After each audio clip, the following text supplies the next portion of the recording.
Hello అందరికీ! ఈరోజు ఒక మంచి వంటకంతో మీ ముందుకొచ్చేసాను. అదేంటో తెలుసా? హైదరాబాద్ అనంగానే అందరికీ గుర్తొచ్చే హైదరాబాదీ బిర్యానీ.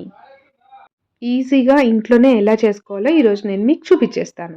ఇంకెందుకు ఆలస్యం మరి? చూసేద్దాం పదండి. ముందుగా మసాలాలన్నీ రెడీగా పట్టేసుకుందాము. నిమ్మకాయ కూడా చాలా ఇంపార్టెంట్ అండి. చెక్క, లవంగ, స్టార్ అనీస్, ఇలాచీ, షాజీరా ఇవన్నీ రెడీ చేసి పక్కకు పెట్టేసుకొని చికెన్ ఒక బౌల్లోకి తీసుకొని సాల్ట్, తగినంత కారం, పసుపు, అల్లం వెల్లిపాయ పేస్ట్, ఒక స్పూన్ ధనియా పౌడర్ అండ్ జీరా పౌడర్, ఒక స్పూన్ గరం మసాలా, ఒక నిమ్మకాయ ఫుల్ పడుతుందండి, ఇంకా పుదీనా, కొత్తిమీర, మసాలాలు, అలానే పెరుగు, ఒక కప్పు పెరుగు పడుతుంది. ఇంకా కొంచెం మజ్జిగ కూడా పోసుకొని కలుపుకుంటే ఇంకా సాఫ్ట్గా అవుతుంది.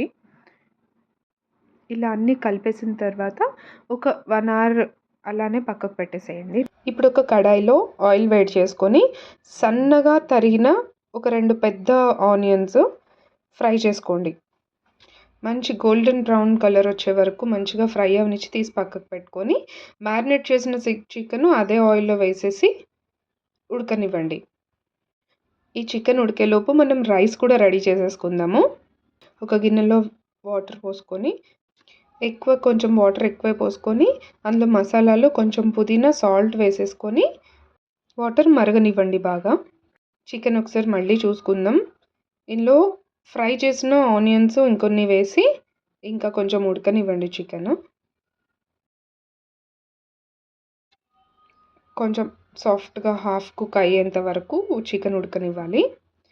ఇప్పుడు రైస్ కోసం పెట్టుకున్న వాటర్ కూడా మరిగిపోయినాయి. ఇందులో అరగంట ముందే నానబెట్టిన బాస్మతి రైస్ వేసుకోవాలి. నేనైతే 2 గ్లాసెస్ రైస్ తీసుకున్నాను. ఇది ఆల్మోస్ట్ కుక్ అయ్యేంత వరకు, అంటే ఒక 70% రైస్ కుక్ అయ్యే వరకు చూసుకొని ఆఫ్ చేసేసుకోండి. అందులో ఉన్న వాటర్ అంతా డ్రైన్ చేసేసి వాటర్ అంతా తీసేసి పక్కకు పెట్టుకోండి. ఉత్త రైస్ మాత్రమే ఈ చికెన్ని అంతా స్ప్రెడ్ చేసుకొని ఆ వాటర్ డ్రైన్ చేసేసిన రైస్ని దీనిపైన పైన ఇట్లా వేసేసుకోండి. అంతా ఈవెన్గా చేసేసుకొని పైనుంచి కొంచెం ఆ తీసిన వాటర్ పైనుంచి కొంచెం జల్లి నెయ్యి ఇంకా ఫ్రైడ్ ఆనియన్ పైనుంచి చల్లేసుకోవాలి. ఇది ఇలా మూత పెట్టేసి ఒక 15 minutes సిమ్లో పెట్టుకొని పైన ఏదన్నా వెయిట్ పెట్టి అలానే సిమ్లో ఉంచేసేయండి. 15 minutes తర్వాత మళ్ళీ ఒక 10 minutes అది ఓపెన్ చేయకుండా అలానే ఉంచి అప్పుడు ఓపెన్ చేసుకుంటే వేడి వేడి హైదరాబాదీ బిర్యానీ రెడీ. చూస్తుంటేనే నోరు ఊరిపోతుంది కదూ.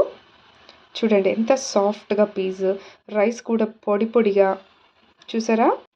ఇంకెందుకు లేట్, వేడి వేడిగా సర్వ్ చేసేసుకోండి ఆనియన్ లెమన్ తోటి.